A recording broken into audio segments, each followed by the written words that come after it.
जय हिंद क्लास। अ, आज के लेक्चर में भैया हम लोग क्लास 11 की पॉलिटी पढ़ने जा रहे हैं। ठीक है ना, क्लास 11 की पॉलिटी ये फर्स्ट बुक है। ठीक है ना, इसके बाद सेकंड बुक भी आएगी।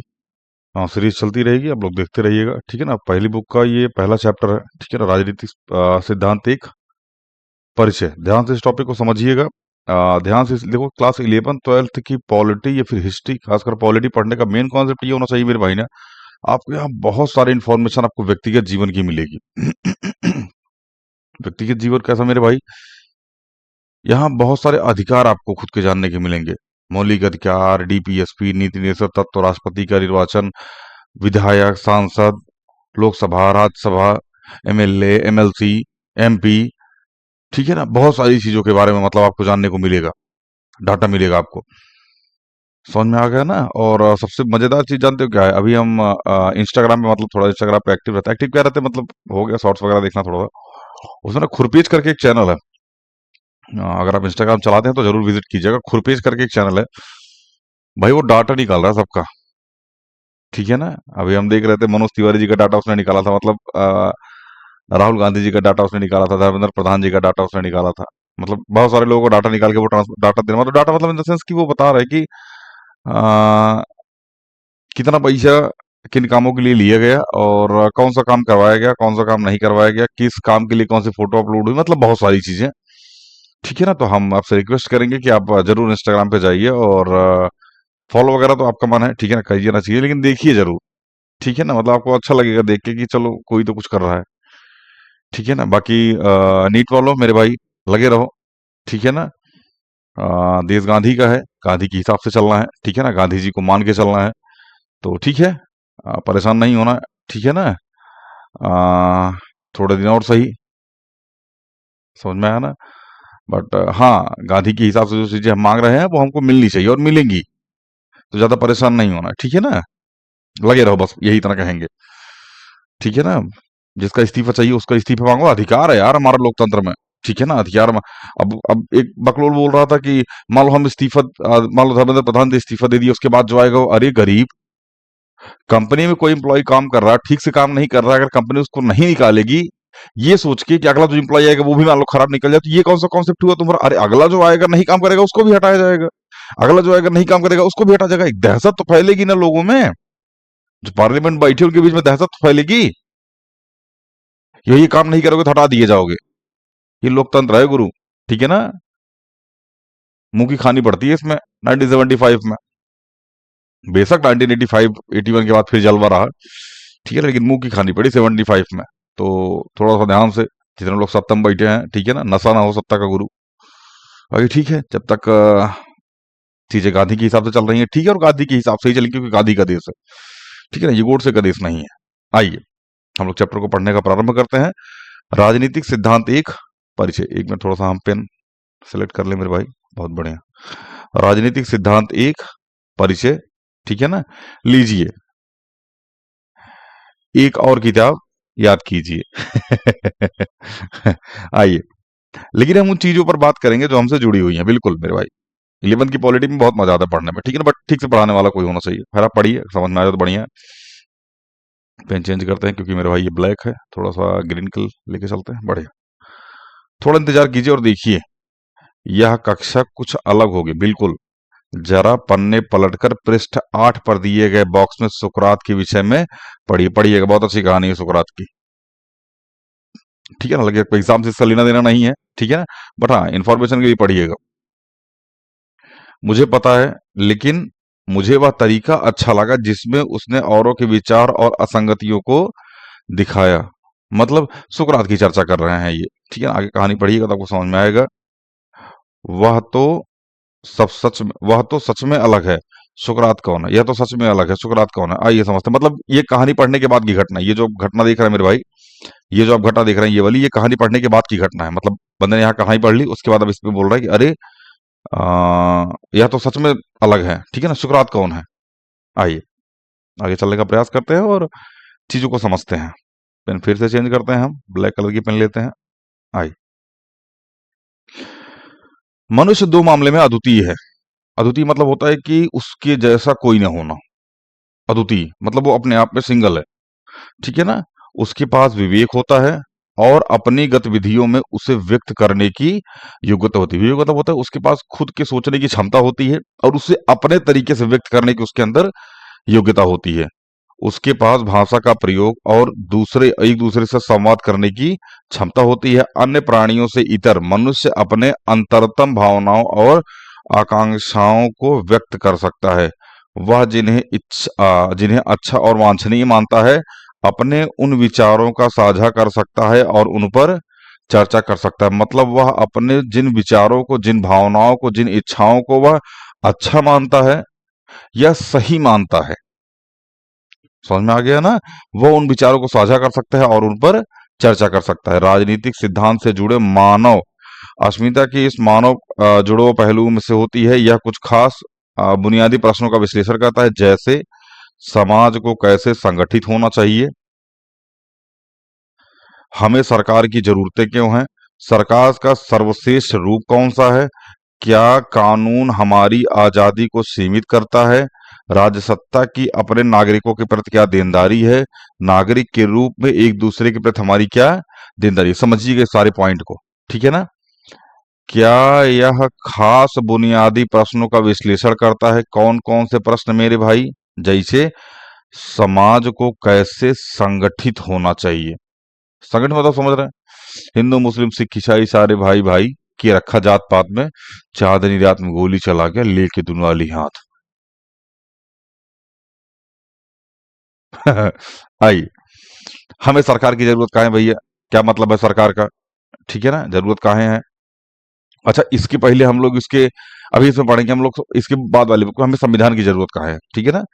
सरकार का सर्वश्रेष्ठ रूप कौन सा है, पूरा पॉलिटी आप पढ़ लीजिएगा मेरे भाई, आपको पता नहीं चलेगा शक्तियां किसके पास है। कभी जुडिशरी आपको अपने आप पे तानाशाह लगेगा, कभी पार्लियामेंट तानाशाह लगेगा, कभी कर्मचारी तानाशाह लगेगा, कभी एयरफोर्स, कभी मतलब सेना आपको तानाशाह लगेगी। मतलब किसी के पास पूरी शक्ति नहीं है, लेकिन सब अपने अपने में 30 मार खाएं, ठीक है ना। क्या कानून हमारी आजादी को सीमित करता है, देखते हैं सीमित करता है कि नहीं।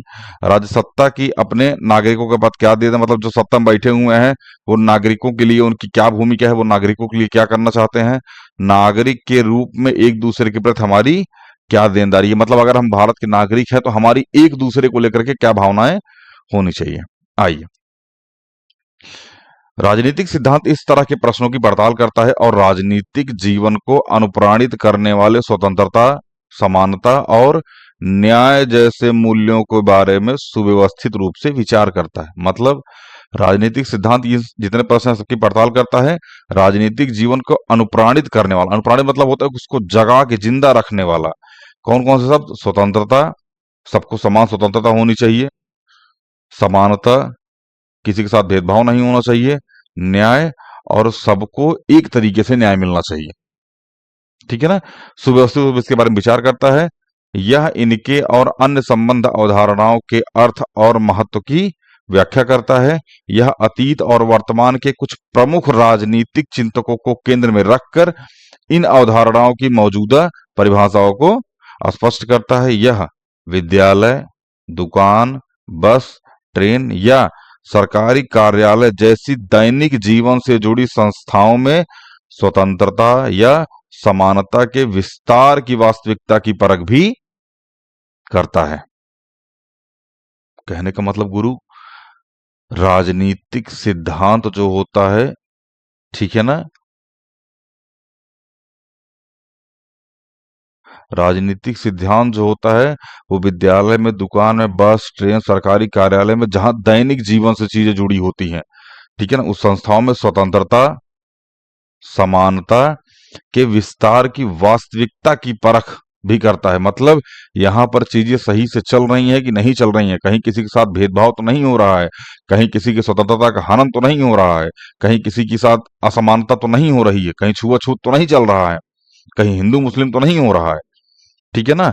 और आगे जाकर यह दिखता है कि वर्तमान परिभाषाएं कितनी उपयुक्त हैं और कैसे वर्तमान संस्थाओं, सरकार, नौकरशाही और नीतियों के अनुपालन को अधिक लोकतांत्रिक बनाने के लिए उसका परिमार्जन किया जाता है।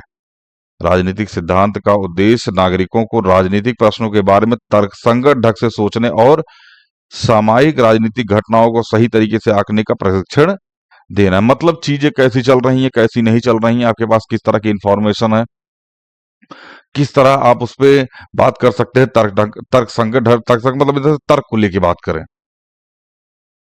ठीक है ना, बिल्ली रास्ता काट दिया, नहीं जाना चाहिए, तर्क पे बतियाओ, इसके पीछे क्या तर्क है, समझ में आ रहा है कि नहीं आ रहा है। महिलाएं पीरियड्स में मंदिर नहीं जा सकती, महिलाएं पीरियड्स में अचार नहीं छू सकती, क्यों? तर्क पे बतियाओ। ठीक है ना, तर्क करो, इस पे पूछो इसको। नहीं करना चाहिए, नहीं होना चाहिए, क्यों? क्यों नहीं होना चाहिए? समझ में आ रहा है कि नहीं आ रही है? मतलब कुल मिला के राजनीतिक सिद्धांत आपको यही बोलता है मेरे भाई, कि तर्क करो, वाद और विवाद का हिस्सा बनो। समझ में आ रहा है ना? चलिए, इस अध्याय में हम परखेंगे कि राजनीति और राजनीतिक सिद्धांत का अर्थ क्या है और हमें इसका अध्ययन क्यों करना चाहिए। आइए भैया समझते हैं राजनीति क्या है। आपने देखा होगा कि लोग राजनीति के बारे में अलग अलग राय देते हैं। राजनेता और चुनाव लड़ने वाले लोग अथवा राजनीतिक पदाधिकारी कह सकते हैं कि राजनीति एक प्रकार की जनसेवा है। बाका बादर, अरे भैया अगर जनसेवा है तो ये 17 करोड़ की प्रॉपर्टी 500 करोड़ की कैसे हो जा रही है मेरे भाई एक साल में? इस बात का अगर कोई परिचय नेता दे दे इस सवाल का जवाब, कहो बहुत तगड़ी जनसेवा है। लेकिन मेरे भाई, ठीक है ना, बढ़िया, हम भी इस जनसेवा को करना चाहेंगे यार। आइए, राजनीति से जुड़े अन्य लोग राजनीति के दांव पेच से जोड़ते हैं। राजनीति को दांव पेच से जोड़े, दांव पेच मतलब समझ रहे हो? अगर आपने चेस खेला हो तो उसमें ये वर्ड दांव पेच यूज होता है, ठीक है ना। तथा आवश्यकताओं और महत्वाकांक्षाओं को पूरा करने के कुचक्र में लगे रहते हैं। कोई कई अन्य के लिए राजनीति वही है जो राजनेता करते हैं। ठीक है ना। अगर वे राजनेताओं को दल बदल करते, दल बदल मतलब इन द सेंस कि अपनी पार्टी छोड़ दूसरी पार्टी ज्वाइन कर लेना, दल बदल करना। दल बदल मतलब पहले हम इस तरफ से बोल रहे थे, चुनाव जीतने के बाद हम चले गए दूसरी पार्टी की तरफ, इसको बोलते दल बदल। खैर अभी तो इस पर रोक लग चुकी है, अभी आगे पढ़ेंगे आप। राजीव गांधी के टाइम में इन्होंने 1985 के आसपास 52वां संविधान संशोधन हुआ था, 52 कॉन्स्टिट्यूशन अमेंडमेंट एक्ट हुआ था 1985 में, ठीक है, जिसमें दल बदल पर रोक लगा दी गई थी और बोला गया था कि अगर दल बदल किसी भी पार्टी के द्वारा होता है, किसी भी व्यक्ति के द्वारा होता है, तो उसके चुनाव लड़ने पर रोक लगा दी जाएगी। लेकिन एक शर्त थी, उसमें शर्त ये थी कम से कम 2/3 लोग पार्टी छोड़ के जाएं। जैसे मेरा चड्ढा साहब पार्टी छोड़ चुके हैं, ठीक है ना, बहुत सारे लोग पार्टी छोड़ चुके हैं। आइए, दल बदल करते हैं, झूठे वादे करते हैं, बढ़े चढ़े दावे करते हैं, विभिन्न तबकों से जोड़ तोड़ करते, निजी या सामूहिक स्वार्थों में निष्ठुरता से रत और घृणित रूप से हिंसा पर उतारू होता देखते हैं, वे राजनीति का संबंध घोटालों से जोड़ते हैं। ठीक है ना। इस तरह की सोच इतनी प्रचलित है कि जीवन के विभिन्न क्षेत्रों में जब हम हर संभव तरीके से अपने स्वार्थ को साधने में लगे लोगों को देखते हैं तो हम कहते हैं राजनीति कर रहा है। समझ में आ रहा है ना? मतलब कोई इंसान अगर अपने स्वार्थ के लिए कोई काम कर रहा है और हर संभव प्रयास कर रहा है, ठीक है ना, अपने स्वार्थ को साधने के लिए, तो हम लोग क्या बोलते हैं गुरु? राजनीति कर रहा है, हो बहुत पॉलिटिकल आदमी है, राजनीति कर रहा है। यदि हम एक क्रिकेटर की टीम में बने रहने के लिए जोड़-तोड़ करते हैं या किसी सहपाठी को अपने पिता की हैसियत का उपयोग करते या सॉरी किसी सहपाठी को अपने पिता की हैसियत का उपयोग करते अथवा दफ्तर में किसी सहकर्मी को बिना सोचे समझे बॉस की हाँ में यहाँ मिलाते देखते हैं तो हम कहते हैं कि डर्टी पॉलिटिक्स कर रहा है। समझ में आया ना? मतलब क्रिकेट में बने रहने के लिए जोड़ तोड़ करना चाहता है वो बंदा, ठीक है ना। किसी सहपाठी को अपने माता कोई मतलब आपका मित्र है, अपने माता पिता की हैसियत का उपयोग करता है, ठीक है ना। आपके सामने दफ्तर में कोई सहकर्मी है जो बिना सोचे समझे मतलब बॉस कुछ भी बोल रहा है वहां में यहाँ मिला रहा है, बहुत बढ़िया गुरु, बहुत बढ़िया, बहुत बढ़िया, चेत डालेंगे, फाड़ डालेंगे, ये कर डालेंगे, वो कर डालेंगे। ठीक है ना? हाँ में हाँ मिला रहा है। ठीक है ना? तो हम कहते हैं कि पॉलिटिक्स हो रही है, डर्टी पॉलिटिक्स हो रही है, तो तुम भी कर लो यार। तुमसे तो हो रही थी। आइए, स्वार्थपरकता में ऐसे धंधों से मोहभंग होने पर हम राजनीति से हताश हो जाते हैं। ठीक है ना? हम कहने लगते हैं, मुझे राजनीति में रुचि नहीं है और मैं राजनीति से दूर रहता हूँ। हाँ, कर भी नहीं पाओगे। राजनीति अपने आप में मेरे भाई, आज तो खैर राजनीति करने के लिए झूठ बोलना आना चाहिए। जितना बेहतरीन गुरु झूठ बोल सकते हो, जितना बेहतरीन फेंक सकते हो, उतनी अच्छी पॉलिटिक्स कर सकते हो। ठीक है ना? केवल साधारण लोग ही राजनीति से निराश नहीं होते हैं, बल्कि इससे लाभान्वित होने और विभिन्न राजनीतिक दलों को चंदा देने वाले व्यवसायी और उद्यमी भी अपनी मुसीबतों के लिए आए दिन राजनीति को कोसते रहते हैं। अभी आपने देखा होगा बिहार के चुनाव में 10-10 हजार रुपया बटा था, बोला था कि किस्त के रूप में ले लीजिए आप, और जो है अगली किस्त जो बाद में आएगी। माहौल बना हुआ है। ठीक है, अभी दिल्ली में एक जगह है, हमको नाम याद नहीं आ रहा है उसका। ठीक है ना? थोड़ा सा चर्चा कर लें अगर उस पर। एक मिनट। मान लो दिल्ली की एक जगह है मेरे भाई, ध्यान समझना इस चीज को, अगर आपको समझ में आ जाए तो। ठीक है ना? यहाँ ये है सरकारी जमीन, ये सरकारी जमीन है। ठीक है ना? सरकारी जमीन पे लोगों ने पहले झुग्गी बनाई है। ध्यान समझना, पहले झुग्गी बनाई, झुग्गी के पास कुछ ने ईंट का मकान बना लिया, बाद में उसको पक्का मकान बना लिया। अब पक्का मकान बनाने के बाद एमसीडी वाले बोल रहे हैं, एमसीडी मतलब इन द सेंस की दिल्ली अथॉरिटी जो जमीन को लेकर के चीजें देखती है। ठीक है ना? वो बोल रही है कि ये सारे के सारे मकान अवैध हैं और इनको तोड़ दिया जाएगा। ठीक है सर, बहुत बढ़िया है, कोई दिक्कत नहीं है, गवर्नमेंट जमीन है, आप अपने हिसाब से डिसीजन ले सकते हैं। लेकिन जब ये झुग्गी यहां बन रही थी तब कहाँ थे? पहली चीज। दूसरी चीज, इस सरकारी जमीन पर जब ये झुग्गी बनी, झुग्गी के बाद ईंट से कुछ मकान बने, फिर ईंट मकान बनने के बाद पक्का मकान बना, इसमें जो बिजली की सप्लाई दे रही थी विभाग आपकी, वो गांजा फूकी थी, अफीम उफीम मार के सोए थे तुम लोग। चलो, ये भी ठीक है, बिजली विभाग वालों को लपेट, सबसे पहले बिजली विभाग वालों को लपेट। दूसरा, चाचा हई जौन पक्का मकानों में रह रहे हैं ना, ये वोट दे के आए हैं तुमको, तो जब वोटवा मांगने के लिए इनका निर्वाचन कार्ड बन रहा था, तब भी फूके थे हो, कहो, तब भी फूक रहे थे बैठ के।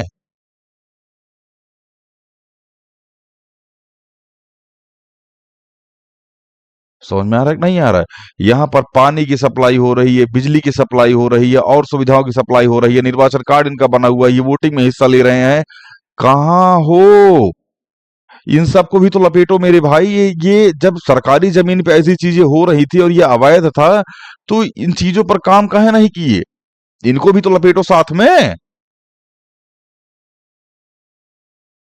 यहाँ नहीं कुछ बोलोगे। समझ में आ रहा है ना?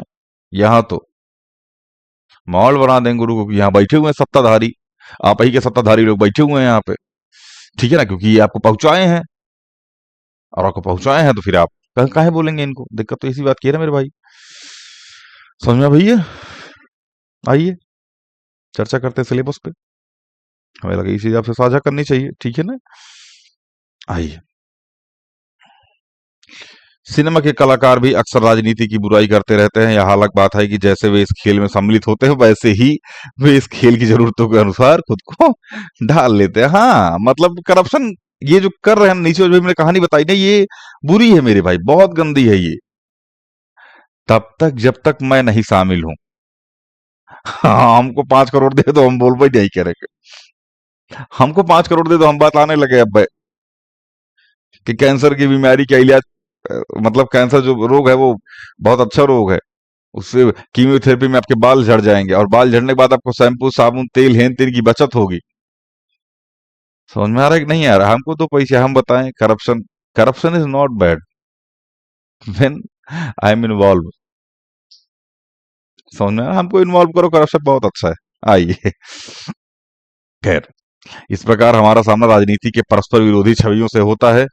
क्या राजनीति अवांछनीय गतिविधि है जिससे हम अलग रहना चाहिए, जिससे हमें अलग रहना चाहिए और पीछे छुड़ाना चाहिए? ना ना लाल, यह इतनी उपयोगी गतिविधि है कि बेहतर दुनिया बनाने के लिए हमें इसमें निश्चित ही शामिल होना चाहिए। बिल्कुल बिल्कुल बिल्कुल शामिल होना चाहिए। अभी आप क्लास 12th वाली पॉलिटी में पढ़ेंगे, उसमें आपको बताया जाएगा कि पंडित जवाहरलाल नेहरू का कहना था कि लोकतांत्रिक राजनीति से ही गरीबी हटाई जा सकती है, डेवलपमेंट किया जा सकता है।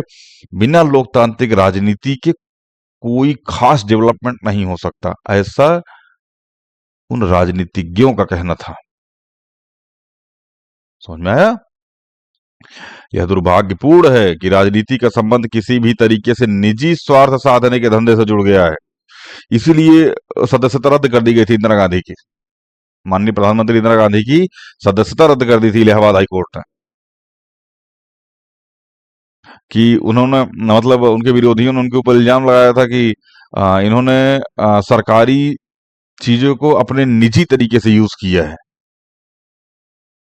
समझ में आया? जिसमें मोरारजी देसाई विपक्ष में खड़े थे, जयप्रकाश नारायण साहब विपक्ष में खड़े थे, बहुत सारे लोग। क्लास 12 की पॉलिटी में आप ये चीजें पढ़ेंगे। ठीक है ना? स्वार्थ धंधे से जुड़ गया है। हमें समझने की जरूरत है कि राजनीति किसी भी समाज का महत्वपूर्ण और अविभाज्य अंग है। महात्मा गांधी ने एक टिप्पणी की कि राजनीति ने हमें सांप की कुंडली की तरह जकड़ रखा है और इससे जूझने के सिवाय और कोई रास्ता नहीं है। राजनीतिक संगठन और सामूहिक निर्णय के किसी ढांचे के बगैर कोई भी समाज जिंदा नहीं रह सकता। कोई समाज अपने अस्तित्व को बचाए रखना चाहता है, जो समाज अपने अस्तित्व को बचाए रखना चाहता है, उसके लिए अपने सदस्यों की विविध जरूरतों और हितों का ख्याल रखना आवश्यक होता है। परिवार, जनजाति और आर्थिक संस्थाएं जैसी अनेक सामाजिक संस्थाएं लोगों की जरूरतों और आकांक्षाओं को पूरा करने में सहायता करने के लिए पनपी हैं। ऐसी संस्थाएं हमें साथ रहने के उपाय खोजने और एक दूसरे के प्रति अपने कर्तव्यों को कबूलने में मदद करती हैं। समझ में आया ना? ऐसी संस्थाएं हमें साथ रहने और उपाय खोजने के लिए एक दूसरे के प्रति प्रत्येक अपने कर्तव्य को बोलने में मदद करती है। इन संस्थाओं के साथ सरकारें भी महत्वपूर्ण भूमिका निभाती हैं। सरकारें कैसे बनती हैं और कैसे कार्य करती हैं, यह राजनीति में दर्शाने वाली महत्वपूर्ण बातें हैं। हाँ, सही बात है, सरकार कैसे काम करती है, क्या करती है, किस तरीके से कार्य करती है, यह राजनीति में जरूर इन चीजों को दर्शाना चाहिए। ठीक है ना? लेकिन राजनीति सरकार के कार्यकलापों तक ही सीमित नहीं होती मेरे भाई। दरअसल सरकारें जो भी करती हैं वह प्रासंगिक होता है, क्योंकि वह लोगों के जीवन को भिन्न भिन्न तरीके से प्रभावित करता है। मतलब जो भी सरकारें करती हैं वह एक प्रासंगिक, मतलब होता है कि एक ढांचागत तरीके से होता है। इसलिए ढांचागत तरीके से होता है क्योंकि वह लोगों के जीवन को भि- भिन्न भिन्न तरीके से प्रभावित करता है। हम देखते हैं कि सरकारें हमारी आर्थिक नीति, विदेश नीति, शिक्षा नीति को निर्धारित करती हैं। शिक्षा नीति तो मेरे भाई बहुत डुबा रहे हैं इस टाइम। ठीक है ना? बहुत डुबा रहे हैं। किसी दिन हम इस चीज को एक्सपोज करेंगे। ठीक है ना? आप दो तीन चीजों पर गौर कीजिएगा। अगर मैं बताना चाहूँ आपको तो आप सुनने के प्रयास कीजिएगा। सबसे पहले चलती थी एनसीईआरटी।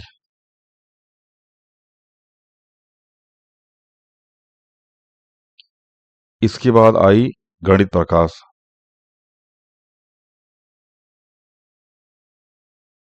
ये मैं 8th की बात कर रहा हूँ। अब आते हैं आगे, एनसीईआरटी। इसके बाद आई गणित मंजरी। गणित मंजरी ये है 9th के लिए। इतनी बेकार किताब लगवा दी, इतनी बेकार किताब लगवा दी, पता नहीं क्या सोच के लगवा रहे हैं। गणित प्रकाश में हिस्ट्री घुसा दी यार। हिस्ट्री घुसा रखे मेरे भाई, हिस्ट्री। उठा के देखना। अरे तुमको कॉपी करना था मेरे भाई, तुम आर एस अग्रवाल से कॉपी कर लेते यार, आर डी शर्मा से कॉपी कर लेते यार, उनसे कुछ सीख लेते यार, नए नए क्वेश्चन डालते थे, बहुत सारी प्राइवेट किताबें जिससे आप कुछ सीख सकते थे। गणित मंजरी ले आके आपने दाग दी। सबसे घटिया चीज, सबसे सबसे घटिया चीज, अभी तक इनकी एसएसटी की बुक नहीं आई। बच्चों ने ब्लैक में, मैं बता रहा हूं, बच्चों ने ब्लैक में किताबें खरीदी है मेरे भाई क्लास 9th की। कोई स्ट्रेटजी नहीं है। 2005 शाम को आकर के रात में 11 बजे 500 1000 का नोट बंद कर दिए, 2000 का नोट अवेलेबल ही नहीं है। भूल नहीं गए हम लोग वो चीजें, समझ में आ रहा है ना, आज भी हम लोगों को याद है कि कैसी जिसके घर में शादी पड़ी थी वो बंदा 2000 के रुपए के लिए कैसे लाइन लगाया था कार्ड लेकर के। लोग चप्पल निकाल निकाल करके सुबह 5 बजे चले जाया करते थे घर, उसके बाद आते तो चप्पल पे लाइन लाइन लगा खड़े हो जाते थे। बिना सोचे समझे कोई डिसीजन ले रहे, पता नहीं कैसे डिसीजन ले रहे, पता नहीं कैसे डिसीजन लेने वाले हैं। आगे कोई अब E20 फ्यूल आ गया है, अब अलग बवाल है। E20 फ्यूल आ गया, E20 फ्यूल को ये बोल रहे हैं कि अगले साल तक हम इस पर रिसर्च करेंगे। गाड़ियों में दिक्कत आ रही है, इस चीज को लेकर कोई स्ट्रेटजी नहीं है यार। तुमको रिसर्च करना है, कुछ भी कर तो पहले रिसर्च करके फिर अप्लाई करो ना मेरे भाई। तुम ओएसएम लगा दिए, लगाए ना क्लास 11 12 की कॉपी चेक करने के लिए। क्या क्या हुआ इसमें? बच्चे को पाकिस्तान तक दिखाया जा रहा है, बच्चा पाकिस्तान से है, ठीक से कॉपी चेक नहीं हो रही है, फोटो ब्लर आ रही है। पता नहीं किस तरीके का डिसीजन ले रहे, पता नहीं किस तरीके की संस्था बैठी हुई है, पता नहीं किस तरीके के लोग डिसीजन ले रहे हैं, समझ में ही नहीं आ रहा है। तानाशाही टाइप की चल रही है, जो मन में आ रहा है कर दे रहे हैं, जो मन में नहीं आ रहा है नहीं कर रहे हैं। फूंक रहे हैं, खूब फूंक के डिसीजन ले रहे हैं। शाम को सोए सुबह उठे कोई डिसीजन ले लिए बिना सोचे समझे, बोल दो इंटरनेशनल। समझ में आ रहा है? पुणे में बारिश हुई है, समझ में आ रहा है ना, पुणे में बारिश हुई है अभी, 1 2 दिन की घटना है, शायद आज भी हुई हो, एग्जैक्ट डाटा नहीं है। लेकिन आपने देखा होगा रोड के बीच में ना डिवाइडर बना होता है, यहाँ रोड होती है, यहाँ रोड होती है, यहाँ डिवाइडर होता है, डिवाइडर के बीच में पेड़ लगाया जाता है। समझ में आ रहा है ना? जिस दिन बारिश हुई ना उस दिन नगर निगम इसमें पानी डाल रहा है। जिस दिन बारिश हुई है, ठीक ठाक बारिश, उस दिन नगर निगम इसमें पानी डाल रहा है। कहाँ है भैया? अरे आज बारिश हो गई ना, अगले दिन डाल देना यार, जब धूप होगी। धूप में निकलने में दिक्कत होता होगा, तभी तो नोएडा वाले बच्चे की जान चली गई, इंजीनियर की जान चली गई, क्योंकि पानी ठंडा था तो उतर नहीं सकते थे उसमें। अब ये चीज बोल दे कोई तो anti national, anti national, anti national. उपद्रवियों का बी पार्ट बता रहे हैं आप उन लोगों को जो बैठे हुए हैं वहां बेचारे धरना दे रहे हैं। सुधार हो सके तो देखो ही गणित प्रकाश और गणित मंजरी में कुछ, समझ में आ रहा है ना, अगर संभव हो तो चेंज कराओ, चेंज कराओ इसको। चेंज मतलब इन द सेंस कि आप देखो अपने तरीके से, हम ये नहीं कह रहे हैं चेंज है मारो, लेकिन देखो अपने तरीके से कि इसमें चीजें, यार तुम गणित प्रकाश में जो चीजें डाल रखे हो मेरे भाई ने, आने वाले टाइम में 9th और 10th के सिलेबस, जब बच्चा जेई का सिलेबस पढ़ेगा तो रोएगा। नहीं मैच कर रहा है ये सिलेबस उससे, आप समझने का प्रयास कीजिए। पता नहीं 10वीं पास वाले वहां बैठे हैं, समझ में नहीं आ रहा है, अरे आर्ट्स से लेके सब चले गए हैं, जो है बैठे हुए सब आर्ट्स वार्ट्स लेके बैठे हुए, क्या क्लास 11 12 में आर्ट्स और कॉमर्स वाले भोंक के बैठे हैं। ये नीतियां लोगों के जीवन को उन्नत करने में सहायता करती हैं, लेकिन एक अकुशल और भ्रष्ट सरकार लोगों के जीवन की सुरक्षा को संकट में डाल सकती है, कर रही है। 75 में भी यही की थी। ठीक है, सरकार भ्रष्ट नहीं है मेरे भाई, कर्मचारी भ्रष्ट है, और कर्मचारियों को सपोर्ट मिल रहा है गवर्नमेंट की तरफ से। देखते हैं जो भी होता है। अगर सत्तारूढ़ सरकार जाति और सांप्रदायिक संघर्ष को हवा देती तो बाजार और स्कूल बंद हो जाते हैं। हाँ भैया, समझ में आ रहा है ना, जिससे हमारा जीवन अस्त व्यस्त हो जाता है। हम अत्यंत जरूरी चीजें भी नहीं खरीद सकते, बीमार लोग अस्पताल नहीं पहुंच सकते, स्कूल की समय सारणी प्रभावित हो जाती है, पाठ्यक्रम पूरा नहीं हो पाता है, और हमें परीक्षा के लिए अतिरिक्त कोचिंग और उसके लिए अतिरिक्त ट्यूशन फीस चुकानी पड़ती है। हुआ था कोरोना में, कोरोना में चौपट हुए बच्चे अभी तक नहीं सुधरे, अभी तक नहीं सुधरे हैं। जिन बच्चों की कोरोना के टाइम में आंखें खराब हुई थी टीवी देखने की वजह से, जिन बच्चों को गेमिंग की लत लगी थी, जो बच्चे पढ़ाई से दूर हुए थे, आज तक वो बच्चे सुधरे नहीं हैं। ऐसा ऐसा डाटा है अपने पास। कोरोना के पहले बच्चे बहुत अच्छे थे, पेरेंट्स भी बहुत अच्छे थे। कोरोना के बाद अजीब सा माहौल क्रिएट हो गया, ठीक है ना। दूसरी ओर सरकार अगर साक्षरता और रोजगार बढ़ाने की नीतियां बनाती है तो हमें स्कूल में जाने और बेहतर रोजगार पाने के अवसर मिल सकते हैं। इसको बढ़ाओ, यहाँ फोकस करो। यहाँ फोकस करोगे, लोगों के पास पैसा होगा तो लोग फालतू की बात नहीं करेंगे, अपने काम से काम रखेंगे। लोगों के पास ये नहीं होगा और घर में बच्चा भूखा सो रहा होगा तो लोग कुछ भी करने को तैयार हो जाएंगे। समझ में आ रहा है कि नहीं आ रहा है? आइए। लेकिन सरकार को क्या लेना देना मेरे भाई, खैर गलती हमारी आपकी है, हमारी आप बैठे हैं चुन के, ठीक है ना। चूंकि सरकार की कार्रवाई का हम पर गहरा असर पड़ता है, हम सरकार के कामों में खूब दिलचस्पी लेते हैं, हम संस्थाएं बनाते हैं, हम अपनी मांगे जोड़ने के लिए प्रचार अभियान चलाते हैं, हम दूसरों से बातचीत करते हैं, हम सरकार निर्धारित लक्ष्यों को आकार देने का प्रयास करते हैं। जब हम सरकार की नीतियों से सहमत होते हैं तो हम विरोध करते हैं और वर्तमान स्कूल को बदलने के लिए अपनी सरकारों को राजी करने हेतु प्रदर्शन आयोजित करते कर रहे हैं नीट वाले बच्चे। या फिर एसएससी जेई जो भी परेशान है, परेशान तो सारे ही बच्चे हैं यार, एक बच्चा दो बच्चा थोड़ी परेशान है, सारे परेशान है, ठीक है ना, घटिया से निर्णय लेने की वजह से। हम अपने प्रतिनिधियों की गतिविधियों पर जोश के साथ वाद विवाद और विचार विमर्श करते हैं कि भ्रष्टाचार बढ़ाया घटा। हम पूछते हैं कि क्या भ्रष्टाचार को जड़ से मिटाया जा सकता है, क्या किसी खास समूह के लिए आरक्षण न्यायसंगत है या नहीं। हम यह समझने का प्रयास करते हैं कि कोई पार्टी और नेता चुनाव जीतते हैं, हम यह समझने का प्रयास करते हैं कि क्यों कोई पार्टी या नेता चुनाव जीतते हैं। इस तरीके से हम मौजूद अव्यवस्था और पतन के तर्कसंगत कारण तराशते हैं और एक बेहतर दुनिया रचने की आकांक्षा करते हैं।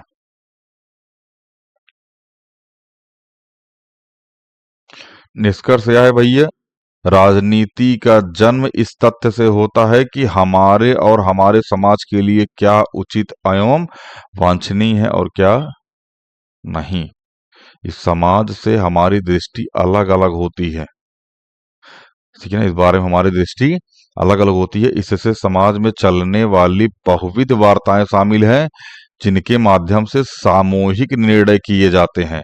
इस स्तर से इन वार्ताओं में सरोकार के कार्य और इन कार्यों से जनता से जुड़ाव शामिल, सॉरी, जनता से जुड़ा होना शामिल होता है।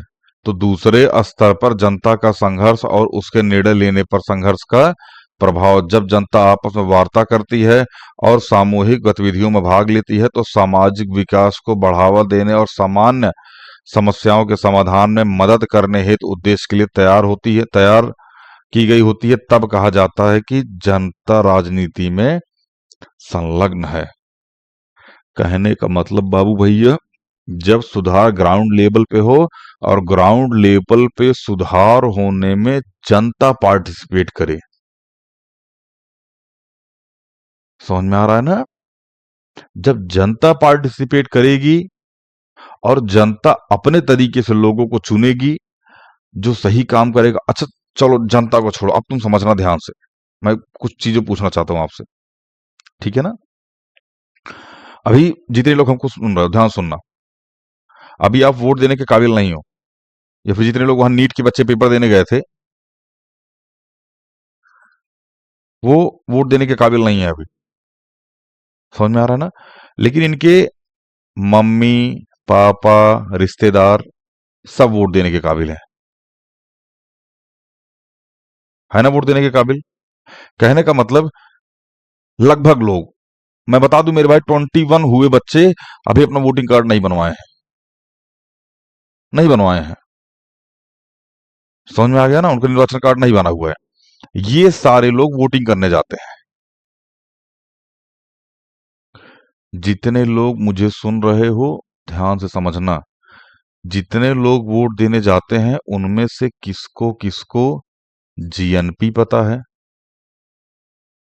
जीडीपी पता है, एनएनपी पता है,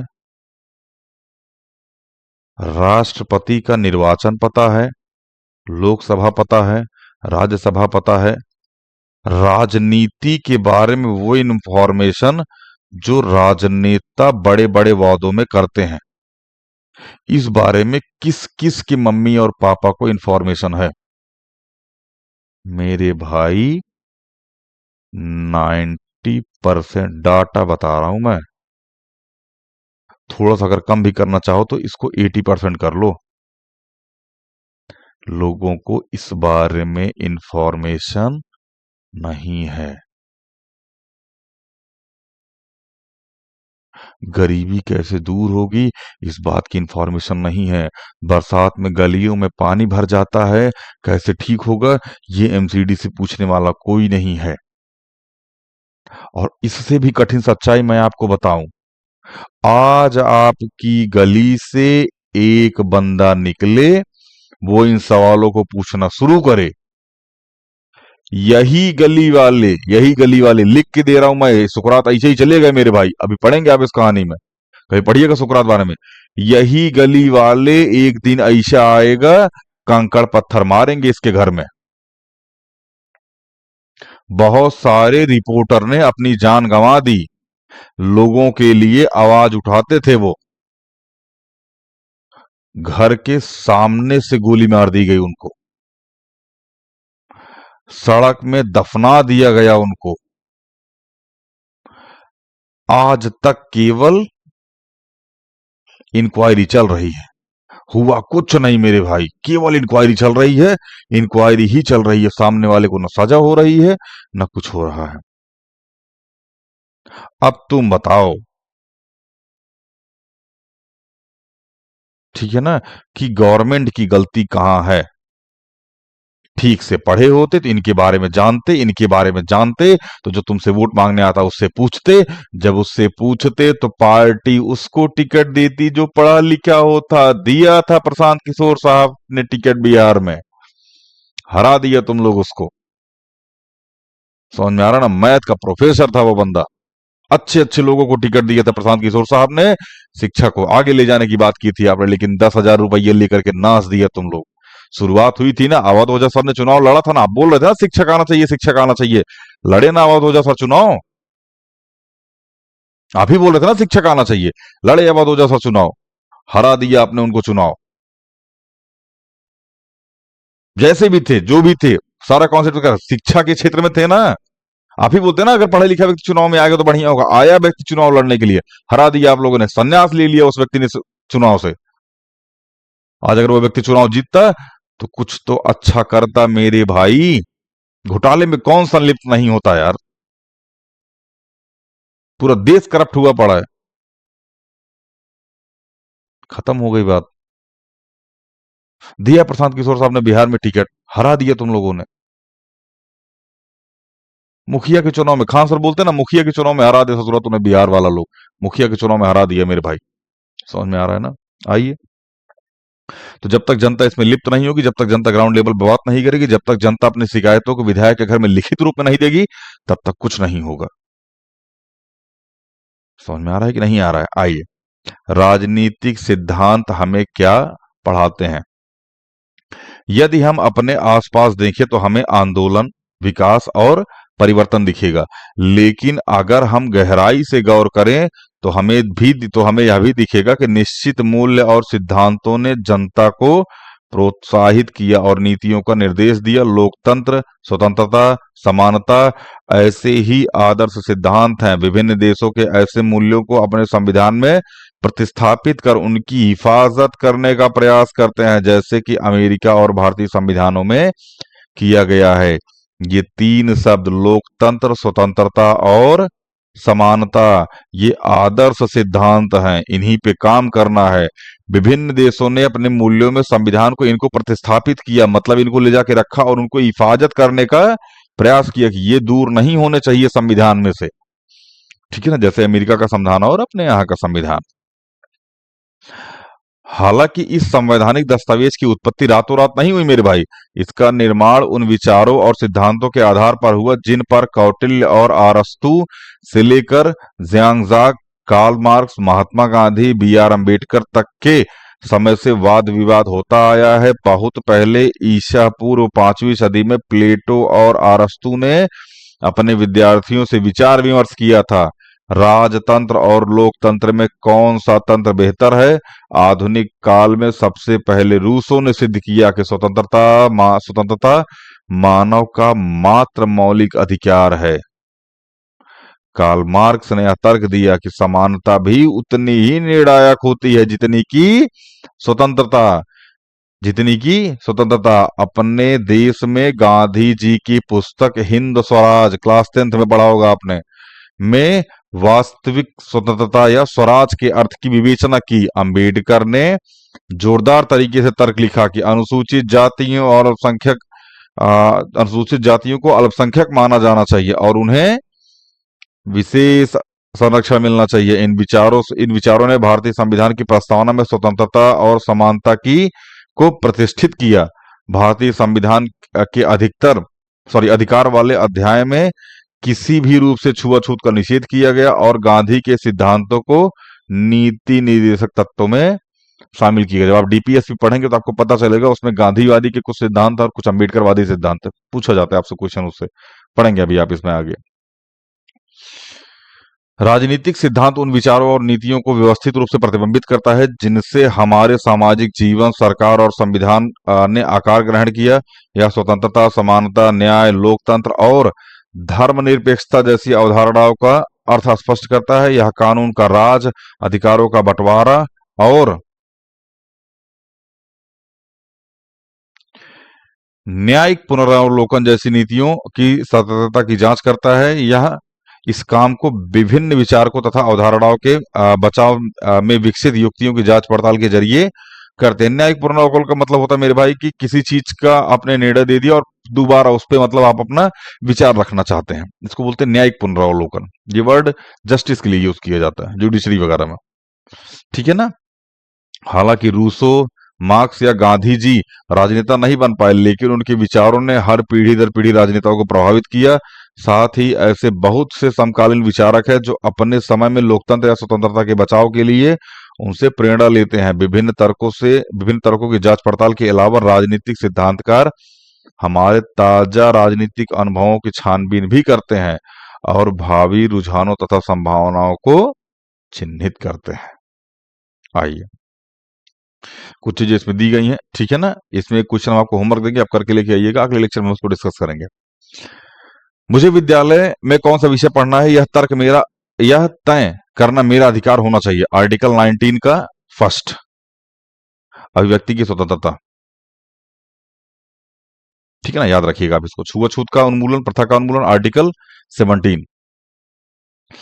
कानून के समक्ष भारतीय सभी समान है, आर्टिकल 14। कानून के समक्ष समानता या कानून का समान संरक्षण, दोनों शब्दों में अंतर है। कानून का समान संरक्षण का मतलब होता है कि सभी लोगों के द्वारा कानून का समान तरीके से संरक्षण, मतलब उसको प्रोटेक्शन दिया जाएगा। और कानून के समक्ष समानता मतलब होता है कानून के सामने सभी लोग समान है, अब चाहे वो प्रधानमंत्री हो, चाहे वो राष्ट्रपति हो, चाहे आम जनता हो, कोई भी हो। अल्पसंख्यक समुदाय के लोग अपनी पाठशालाएं, विद्यालय स्थापित कर सकते हैं, बिल्कुल। अल्पसंख्यक के हितों का संरक्षण, आर्टिकल 30, ठीक है ना। अपना विद्यालय खोल सकते, लेकिन विद्यालय 4 लोगों को बैठक नहीं खोल सकते हैं। विद्यालय तब खोल सकते जब उसका एक विद्यालय का मानक पूरा हो, उसमें उतने बच्चे हों, उसमें उतने कमरे हों, और कमरे का एक स्ट्रक्चर होता है, क्लासरूम का एक स्ट्रक्चर होता है, स्कूल का एक स्ट्रक्चर होता है, उस स्ट्रक्चर को पूरा करें और फिर अपना विद्यालय खोल सकते हैं। ये क्वेश्चन आपके लिए होमवर्क है। भारत की यात्रा पर आए विदेशी भारतीय चुनाव मतदान नहीं कर सकते हैं। मीडिया या फिल्म पर कोई भी सेंसरशिप नहीं होनी चाहिए, आर्टिकल 19 का फर्स्ट, ये भी उसी में आता है। सेंसरशिप मतलब समझते हैं, रोक। अभी आगे आपको पता लगा 1975 में मीडिया पर सेंसरशिप लगा दी गई थी, सॉरी, पेपर पर सेंसरशिप लगा दी गई थी। क्लास 12 की पॉलिटी में आप पढ़ेंगे, ठीक है ना। विद्यालय के वार्षिकोत्सव की योजना बनाते समय छात्र छात्रा से सलाह ली जानी चाहिए। ये एक डीपीएसपी का एक पार्ट है जिसमें है उद्योग प्रबंधन में कामगारों की भागीदारी।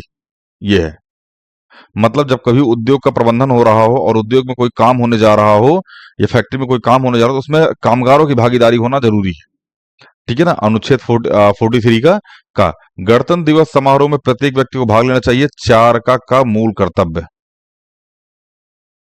मतलब लेना चाहिए, ठीक है ना। मतलब बहुत ज्यादा गवर्नमेंट इस पर दंडित नहीं करती है, लेकिन हाँ, मूल कर्तव्य है भाई, इसको पालन करना चाहिए हर देशवासी को। आइए,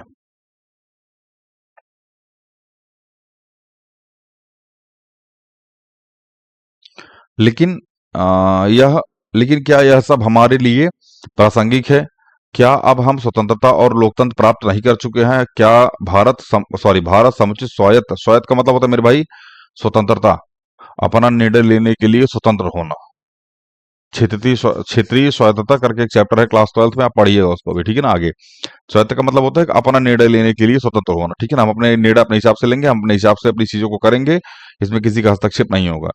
स्वायत्तता और स्वतंत्र, हालांकि स्वतंत्रता और समानता से संबंधित प्रश्नों का उठना बंद नहीं हुआ, लेकिन ऐसा इसलिए कि स्वतंत्रता, समानता और लोकतंत्र से संबंधित मुद्दे सामाजिक जीवन के अनेक मामलों में उठते हैं और विभिन्न क्षेत्रों में अलग अलग रफ्तार से उनकी बढ़ोतरी हो रही है। उदाहरण के लिए राजनीतिक क्षेत्र में समानता समान अधिकार के रूप में बनी है, लेकिन यह आर्थिक और सामाजिक क्षेत्रों में उसी तरह नहीं है। लोगों के पास समान राजनीतिक अधिकार हो सकते हैं, लेकिन हो सकता है कि समाज में उनके साथ जाति गरीबी के कारण अभी भी भेदभाव होता है मेरे भाई। अब भी भेदभाव होता है, ऊंची जाति नीची जाति, एससी एसटी ओबीसी। आज भी जनरल कैटेगरी घर में कोई जाता है एससी एसटी घर का, तो उसे अलग कप में पानी दिया जाता है, ठीक है ना। कुछ घर हैं ऐसे भी, ठीक है ना, जो गांव में जिनमें आयशा है। बाकी लगभग चीज शहर में तो ये चीजें खत्म हो चुकी हैं, शहर में ऐसे कुछ नहीं है, ठीक है ना। शहर में भी ये उस लेवल का नहीं है। संभव है कि कुछ लोगों को समाज में विशेषाधिकार प्राप्त हो, वहीं कुछ दूसरे बुनियादी आवश्यकताओं तक से वंचित हो। कुछ लोग अपना मनचाहा लक्ष्य पाने में सक्षम हैं, जबकि कई लोग भविष्य में अच्छा रोजगार पाने के लिए जरूरी स्कूल पढ़ाई में भी असक्षम है, अक्षम है। आ, अच्छा, मतलब वही असक्षम है, ठीक है ना। उनके लिए स्वतंत्रता अभी भी दूर का सपना है। मतलब ध्यान समझना, बहुत सारे लोग ऐसे हैं जिनको लिए सारी आवश्यकताएं मिल जाती हैं। दूसरी तरफ बहुत सारे लोग मेरे भाई ऐसे हैं ना, जिनको नॉर्मल जरूरतें पूरी नहीं हो पा रही हैं उनकी। ठीक से रोटी नहीं मिल पा रहा है, ठीक से सोने को नहीं मिल पा रहा है, ठीक से खाना नहीं मिल पा रहा है, बहुत सारी चीजें, ठीक है ना, अवेलेबल नहीं हो पा रहे, तो वो अच्छी शिक्षा को कैसे ध्यान रखेंगे? अभी जितने हमसे सुन रहे हो, अगर आप कभी ऑफलाइन पढ़े हो, आप देखिएगा कभी भी कोई भी दिक्कत आई घर में ना, सबसे पहले बच्चे की पढ़ाई साइड की जाती। बाकी चीजों में कॉम्प्रोमाइज बाद में होगा, सबसे पहले बच्चे की पढ़ाई, ट्यूशन हटवाओ, सबसे पहला काम। कुछ दिन के लिए ट्यूशन जाना बंद कर दो। समझ में आ रहा है ना, क्योंकि और बहुत सारी जरूरतें होती है जिसमें कटौती होती है, उसके साथ इसमें भी कटौती कर दी जाती है, ठीक है ना। तो उनके लिए स्वतंत्रता मेरे भाई अभी दूर का सपना है। दूसरे, हालांकि हमारे संविधान में स्वतंत्रता की गारंटी दी गई है मेरे भाई, फिर भी हमें हरदम नई व्याख्याओं का सामना करना पड़ता है। यह एक तरह से खेल खेलने जैसा है, जैसे हम शतरंज या क्रिकेट खेलते हैं तो हम सीखते हैं कि उसके नियमों की व्याख्या कैसे करनी है। इस प्रक्रिया में हम खेल के ही नए और व्यापक अर्थ खोजते हैं। ठीक इसी प्रकार नई परिस्थितियों के मद्देनजर संविधान में दिए गए मौलिक अधिकारों की निरंतरता पुनर्व्याख्या की जा रही है। इसकी एक वानगी तो यही है कि आजीविका का अधिकार को जीवन के अधिकार में शामिल करने के लिए अदालतों द्वारा उनकी पुनर्व्याख्या की गई। आजीविका का मतलब होता है कि अपने जीवन में अपना भरण पोषण करने का अधिकार ही आजीविका का अधिकार कहलाता है। इसको जीवन के अधिकार में शामिल होना चाहिए। आर्टिकल 21 जीवन जीने का अधिकार। मतलब आप अपने प्राण खुद नहीं ले सकते हैं, आत्महत्या नहीं कर सकते, करिएगा तो धरा जाइएगा।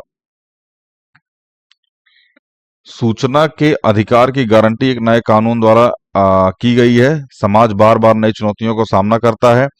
इस क्रम में कई व्याख्याएं पैदा होती हैं। समय के साथ साथ संविधान में दिए गए मौलिक अधिकारों में संशोधन भी हुए, इनका विस्तार भी। यद्यपि न्यायिक व्याख्याएं और सरकारी नीतियां नई समस्याओं का सामना करने के लिए बनाई गई हैं। तीसरा, जैसे जैसे हमारी दुनिया बदल रही है, हम आजादी पर संभावित खतरों के नए नए आयामों की खोज कर रहे हैं। उदाहरण के लिए वैश्विक संचार तकनीकी दुनिया भारत में आदिवासी संस्कृति या जंगल की सुरक्षा के लिए सक्रिय कार्यकर्ताओं का एक दूसरे से तालमेल करना आसान बना रही है। समझिएगा, उदाहरण के लिए वैश्विक संचार तकनीकी दुनिया भर में आदिवासी संस्कृति। जो वैश्विक संचार की दुनिया है, वैश्विक संचार मतलब समझते हैं, ये फोन ऑन की दुनिया, ठीक है ना, टेक्निकल दुनिया, ठीक है ना। आदिवासी संस्कृति और जंगल की सुरक्षा के लिए सक्रिय कार्यकर्ताओं का एक दूसरे से तालमेल करना आसान बना रही है, पर आतंकवादियों और अपराधियों को भी अपना नेटवर्क कायम करने की क्षमता दी गई है, क्षमता दी है। इसके अलावा भविष्य में इंटरनेट द्वारा व्यापार में बढ़ोतरी तय है। इसका अर्थ है कि वस्तुओं और सेवाओं की खरीद के लिए हम अपने बारे में जो सूचना ऑनलाइन दें वह सुरक्षित हो। मतलब कहने का मतलब ये है कि इंटरनेट पे जो भी चीजें हम डाल रहे हैं, क्या वो सुरक्षित है कि नहीं है, इसका भी गवर्नमेंट को ध्यान रखना चाहिए। गवर्नमेंट इसका भी ध्यान रखेगी, ठीक है ना। इसीलिए यूं तो इंटरनेटजन मतलब अंग्रेजी में इंटरनेट का इस्तेमाल करने वाले को नेटजन कहा जाता है। सरकारी नियंत्रण नहीं चाहते हैं, लेकिन वे भी व्यक्तिगत सुरक्षा और गोपनीयता बनाए रखने के लिए किसी न किसी प्रकार का नियमन जरूर मानते हैं। परिणाम स्वरूप ये प्रश्न उठा जाता है कि इंटरनेट इस्तेमाल करने वालों के लिए स्वतंत्रता दी जानी चाहिए। जो इंटरनेट का इस्तेमाल करते हैं उनके लिए स्वतंत्रता होनी चाहिए। क्या आप किसी अजनबी को अवांछनीय ईमेल भेज सकते हैं? पहला, क्या आप चैट रूम में अपने उत्पाद का विज्ञापन कर सकते हैं? दूसरा, क्या सरकार आतंकवादियों का सुराग लगाने के लिए किसी व्यक्ति के व्यक्तिगत ईमेल आईडी में ताक झांक कर सकती है? कितना नियमन न्यायोचित है और किसको कितना नियमन करना चाहिए, सरकार को या कुछ स्वतंत्र नियामकों को? मतलब सरकार को कितना नियमन करना चाहिए या जो स्वतंत्र है उनको कितना इस बात का नियमन, नियमन मतलब होता है कितनी जांच पड़ताल करनी चाहिए, कितना अंदर तक तह तक जाना चाहिए, क्या ये उचित है? राजनीतिक सिद्धांत में इन प्रश्नों के संभावित उत्तरों के सिलसिले में हमने सीखने के लिए बहुत कुछ है, इसलिए यह बेहद प्रासंगिक है। आइए, ये सुकरात की कहानी है, ठीक है ना। आप इसको खुद पढ़ने का प्रयास कीजिएगा, नहीं समझ में आए तो कमेंट कीजिएगा, ठीक है ना। हम अगले कमेंट में इस कहानी को पढ़ करके, पढ़ मतलब इन द सेंस पढ़ा समझा आप भी सकते हैं, बट आप एक बार खुद पढ़िएगा। नहीं समझ में आएगा तो कमेंट कीजिएगा, हम आपको समझा देंगे, ठीक है ना। लोड मत लीजिए। आइए,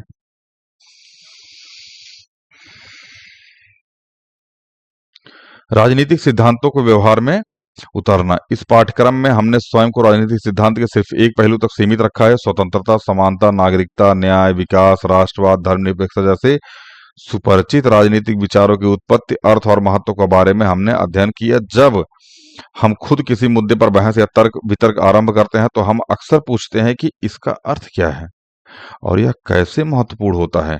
राजनीतिक सिद्धांतकारों ने बताया कि आजादी या समानता क्या है और इसकी विविध परिभाषाएं मतलब विविध परिभाषाएं प्रस्तुत हैं। गणित के विपरीत जहां त्रिभुज, ध्यान समझिएगा, गणित के विपरीत जहां त्रिभुज या वर्ग की सिर्फ एक परिभाषा होती है, राजनीतिक सिद्धांत में हम समानता, आजादी या न्याय की अनेक परिभाषाओं से रूबरू होते। कहने का मतलब ये है कि अगर आपने गणित की परिभाषा जान ली, इसका मतलब ये नहीं है कि आपने सॉरी त्रिभुज की परिभाषा जान ली, वर्ग की परिभाषा जान ली। गणित एक विषय है, राजनीति एक विषय है, संविधान एक विषय है, उसके अंदर स्वतंत्रता, समानता, बंधुता, धर्मनिरपेक्षता, बहुत सारी चीजें हैं और सबकी अपनी अपनी अलग अलग परिभाषा है, जिसके बारे में हम लोग सुनने और समझने का प्रयास करेंगे।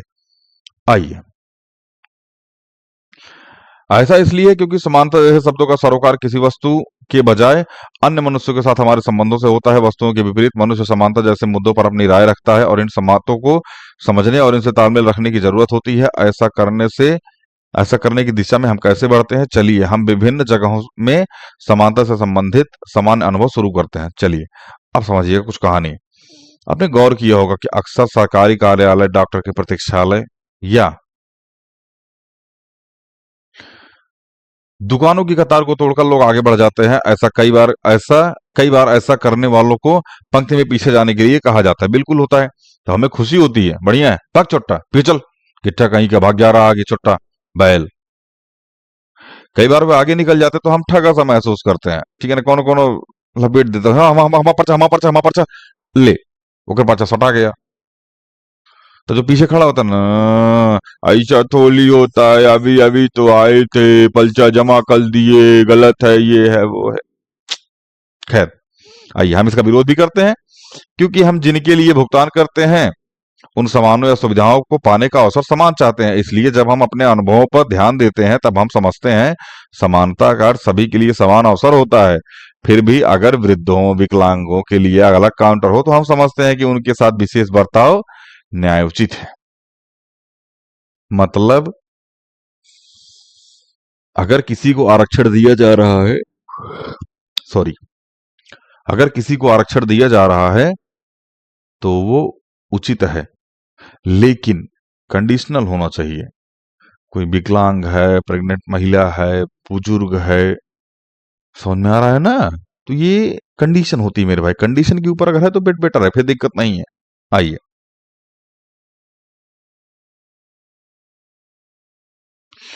लेकिन हम प्रतिदिन यह भी देखते हैं कि बहुत से गरीब लोग दुकान या चिकित्सक के पास इसलिए नहीं जा सकते क्योंकि उनके पास सामान्य सुविधाएं की कीमत चुकाने के लिए रुपए नहीं होते हैं। इनमें से कुछ लोग दैनिक मजदूर होते हैं जो घंटों पत्थर काटते हैं और ईंटें पाथते हैं। अगर हम संवेदनशील हैं तो महसूस करते हैं कि यह अनुचित है और समाज में कुछ सदस्यों की बुनियादी जरूरतें भी पूरी न हो, तब हम इस अनुभव से गुजरते हैं कि समानता में किसी न किसी प्रकार की निष्पक्षता बरती जानी चाहिए ताकि लोग अनुचित रूप से शोषित न हो और आर्थिक कारकों की वजह से प्रतिकूल परिस्थितियों के शिकार न हो। अभी यूपी में एक जगह है, ठीक है ना, वहाँ कुछ लोग जो है वो मतलब जबरदस्ती, एक पत्तल का कारखाना था, ठीक है ना, तो वहाँ मतलब उसे जबरदस्ती काम कराया जा रहा था। तो वहां भी वो लोग वहां से बाहर निकाले गए हैं, ठीक है ना। तो मतलब इस तरीके की जाति भी नहीं होनी चाहिए। और जबरदस्ती लोगों से काम कराना मतलब ख्याल तो ये मतलब अजीब टाइप का हो गया, ठीक है ना। लेंसकार्ट में भी है ये, मैं नाम ले रहा हूँ, लेंसकार्ट में भी है ये। और कैनरा बैंक करके एक है, उसमें भी है ये। अगर आप 1 मिनट भी लेट हो जाते हैं तो आपकी शिफ्ट को 1 घंटा बढ़ा दिया जाता है। मतलब अगर कोई बंदे की शिफ्ट 12 बजे से है और वो 8 बजे तक है, तो अगर वो 12 बज के 1 मिनट पर पहुंच रहा है तो उसकी शिफ्ट 8 बजे हो जाएगी। समझ में आ रहा है कि नहीं आ रहा है?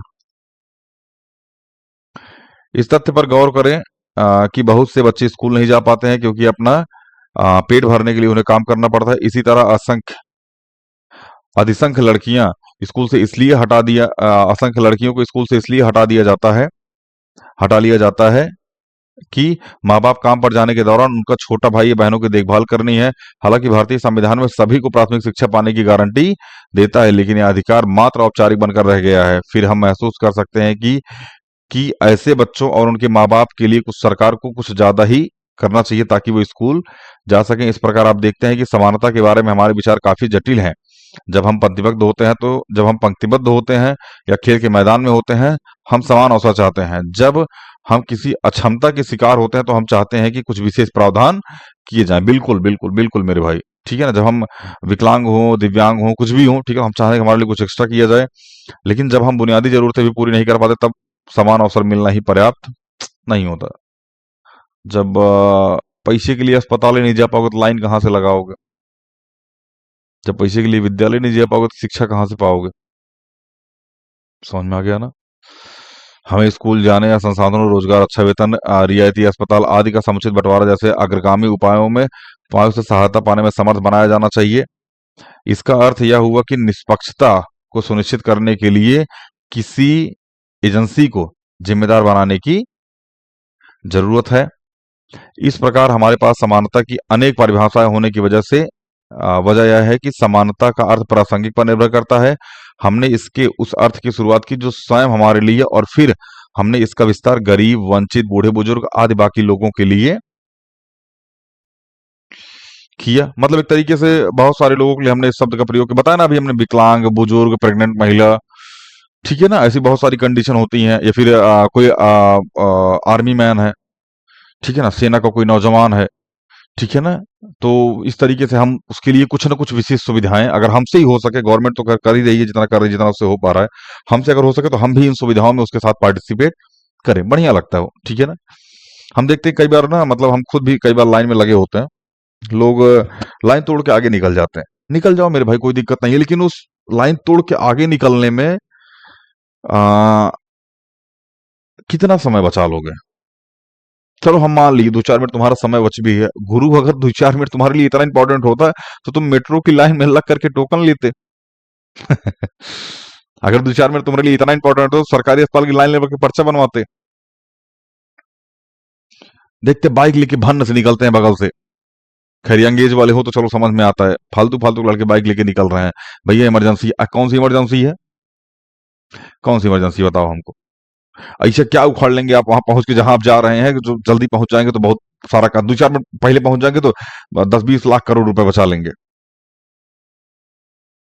अरे आप कभी बैंक गए हो, पैसा लगाने के लिए लाइन में खड़े हो, रिक्वेस्ट कर लो कि भैया, अब रिक्वेस्ट कैसी कि सामने वाला किसी हॉस्पिटल में एडमिट है, तब आवश्यकता है, भैया पेमेंट लगानी है अकाउंट में।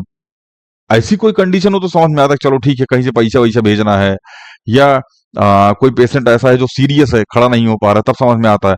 आप दादा बने बगल से निकल के चले जा रहे हो, ठीक है ना? तो कुछ चीजें, पहली चीज। दूसरी चीज, सरकारी अस्पताल बहुत अच्छा है।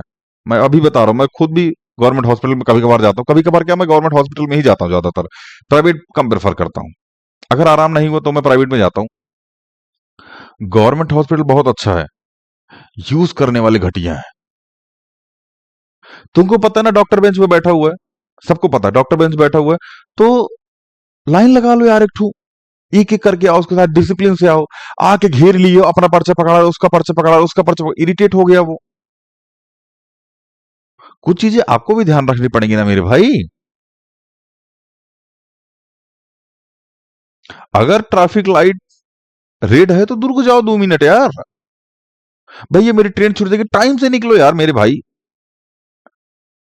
ट्रेन छूट जाएगी, ये हो जाए, एम्बुलेंस के लिए चलो ठीक है, एम्बुलेंस भाई वो क्रिटिकल, हमें से बताया ना, वो सुविधा है। बट कुछ कुछ कंडीशन में हम लोग को खुद ध्यान देना पड़ेगा। अपने घर का कूड़ा उठा करके बगल वाली नाली में फेंक दे रहे हो, क्यों फेंक दे रहे हो? वेट करो ना, एमसीडी वाला आएगा उठा के लेके जाएगा। समझ में आ रहा है कि नहीं आ रहा? बीएमसी वाला उठा के लेके जाएगा, पीएमसीएच वाला, सॉरी, पीएमसी वाला उठा के लेके जाएगा। पीएमसीएच बोल दिया यार। ठीक है ना? तो कुछ कुछ चीजों में हम लोग को खुद सुधार करने की आवश्यकता है। हमने अर्थ के कई परतें खोली हैं। हम पूर्ण रूप से समझे बगैर राजनीतिक सिद्धांत गढ़ते रहे, मतलब नहीं समझ पाए चीजों को हम। आइए, राजनीति अवधारणाओं के अर्थ में राजनीतिक सिद्धांत कार्य यह देखते हुए स्पष्ट करते हैं कि आम भाषा में इसे कैसे समझा और बरता जाता है। ये विविध अर्थों और रायों, विचार विमर्श और उनकी जांच पड़ताल की सुव्यवस्थित तरीके से करते हैं। अक्सर अवसर की समानता कब पर्याप्त है, कब लोगों को विशेष बर्ताव की जरूरत होती है, ऐसा विशेष बर्ताव कब तक और किस हद तक किया जाना चाहिए, क्या गरीब बच्चों को स्कूल में बने रहने के लिए प्रोत्साहित करने हेतु दोपहर का भोजन दिया जाता है, बोल सकते हैं ऐसा। देखो ये चीजें मेरे भाई, अगर आप इस चीज को जानते हो, मिड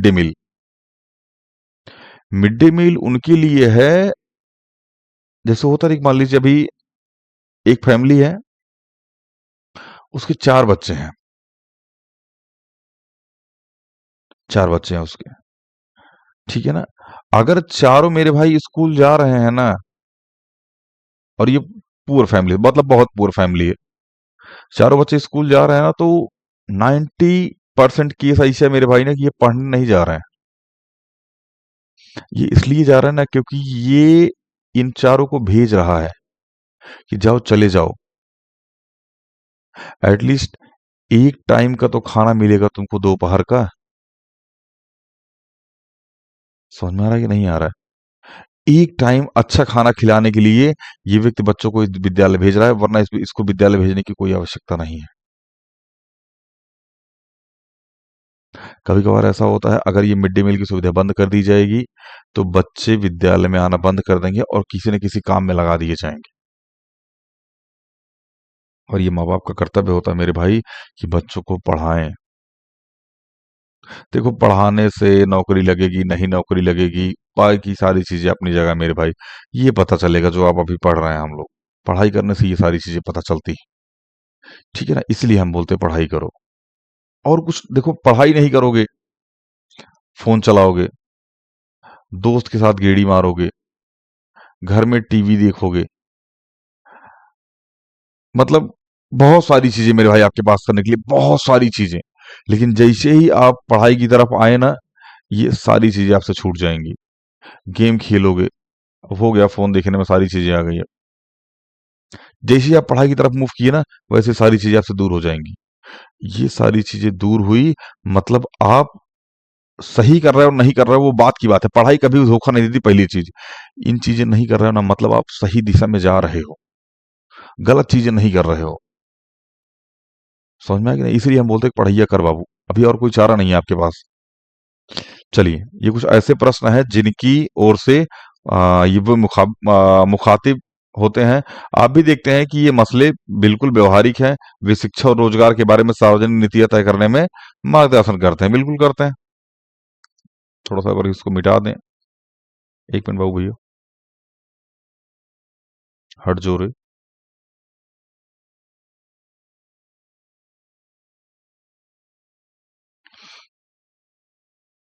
आइए, जैसा कि समानता के मामले में वैसा ही अन्य उदाहरणों के मामले में भी, जैसा समानता वाले में वैसे सब वाले में भैया, ठीक है ना। राजनीतिक सिद्धांतकारों को रोजमर्रा के विचारों से उलझना पड़ता है, संभावित अर्थों पर विचार विमर्श करना पड़ता है, निगत विकल्प को सूचीबद्ध करना पड़ता है। आजादी, नागरिकता अधिकार, विकास, न्याय, समानता, राष्ट्रवाद और धर्मनिरपेक्षता आदि कुछ अवधारणाओं पर मतलब अध्याय में, सॉरी, अगले अध्याय में हम विचार करेंगे इन चीजों पर। आइए, हमें राजनीतिक सिद्धांत काहे पढ़ना चाहिए? सॉरी,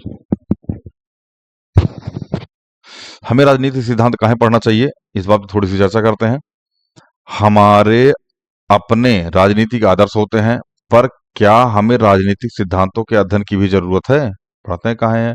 क्या यह राजनीति करने वाले राजनेताओं के लिए, नीति बनाने वाले नौकरशाहों के लिए, राजनीतिक सिद्धांत पढ़ने वाले अध्यापकों के लिए ज्यादा उपयुक्त तो नहीं है?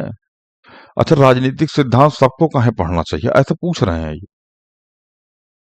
ये तो उनको पढ़ना चाहिए ना, जैसे भाई हम टीचर हो गए, हमको पढ़ना चाहिए, हमको समझाना है आपको, ठीक है ना। नौकरशाहों को पढ़ना चाहिए जो खुद आज मालिक बने बैठे हैं। इन नौकरशाहों को, छोटों को ये नहीं समझ में आ रहा है कि हमारे टैक्स ये लोग पैसे पा रहे हैं, हम लोग टैक्स दे रहे थे, ये लोग पैसे पा रहे हैं, ये खुद मालिक बने बैठे हुए हैं। समझ में आ रहा है कि नहीं आ रहा है? रियलिटी ये है ना गुरु, जितने लोग सत्ताधारी बैठे हुए हो, सम्मान पद का हो रहा है, इस बात को आप ध्यान रखिएगा। सम्मान पद का होता है, व्यक्ति का नहीं। जो आप खड़े होके बोल रहे हैं ना कि मर्द होते तो वर्दी पहनते, ना ना भैया, अगर मर्दानगी वर्दी में होती ना तो गड़बड़ा जाता, ठीक है ना। आपकी वर्दी का सम्मान हो रहा है। वर्दी का सम्मान इसलिए हो रहा है क्योंकि वो संविधान है, वो गांधी का देश है, और वो गांधी के लोग हैं, इसलिए सम्मान हो रहा है। वर्दी के अंदर छिपे व्यक्ति का कभी सम्मान नहीं होता है, वर्दी का सम्मान होता है। ये वर्दी ऐसी है, ये पद ऐसा है, जो भी इसको धारण करता है, हम उसका सम्मान करते हैं क्योंकि हमको गांधी भाई ने बोला है, हमको बाबा साहब अम्बेडकर ने बोला है। समझ में आ गया ना? हमको उन्होंने नहीं बोला है जो पेपर लीक करा देते हैं, 40-40, 50-50, 100-100 उठू। समझ में आ गया कि नहीं आ गया? हमको उन्होंने नहीं बोला जो पार्लियामेंट बैठ के खैनी खाते हैं। उन्होंने बोला होता तो हम मानते भी उसी तरीके से जिस तरीके से वो करते हैं। हमको चौधरी चरण सिंह ने बोला है, हमको लाल बहादुर शास्त्री ने बोला है, तब हम मानते हैं चीजों को, ठीक है।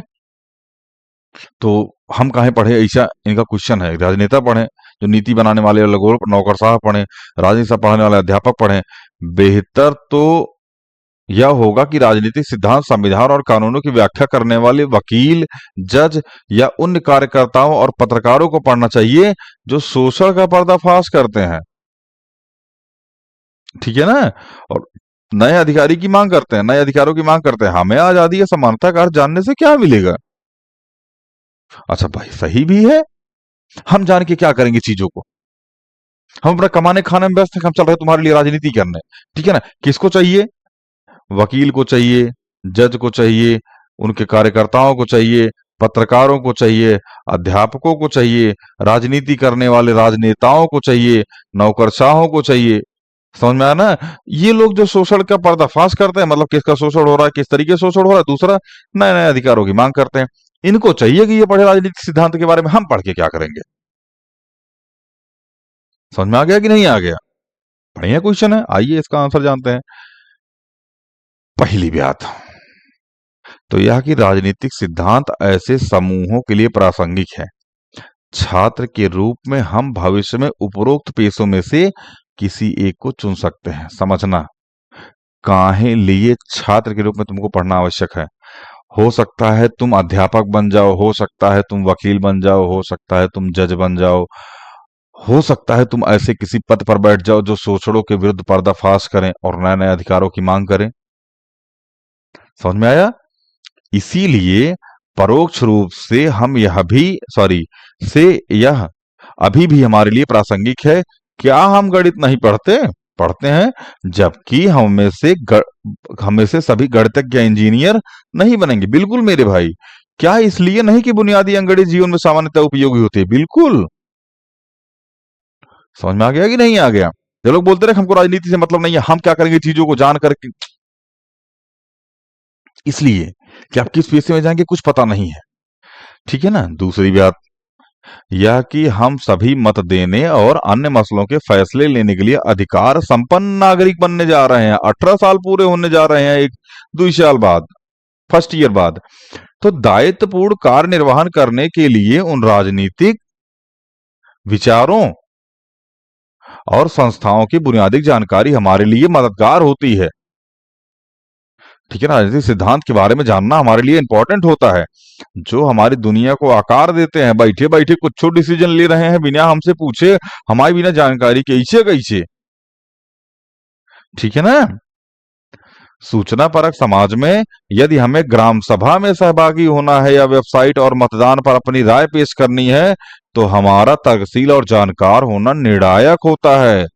अगर हमको बैंक का फॉर्म भरना है, अगर हमको एफआईआर लिखवानी है, कंप्लेन लिखवानी है, एप्लीकेशन देना है, किसी को आवेदन पत्र देना है, कुछ भी करना है, तो मेरे भाई हमें इस बारे में जानकारी होना आवश्यक है कि हम किस बारे में दें।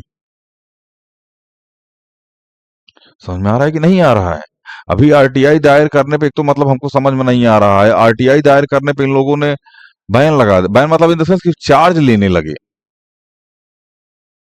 पहले आरटीआई दायर और करने के 10-5 रुपये चार्ज जो लगता था, आज अच्छा खासा आरटीआई दायर करने का ये लोग चाहते क्या हो, आरटीआई भी न दायर हो।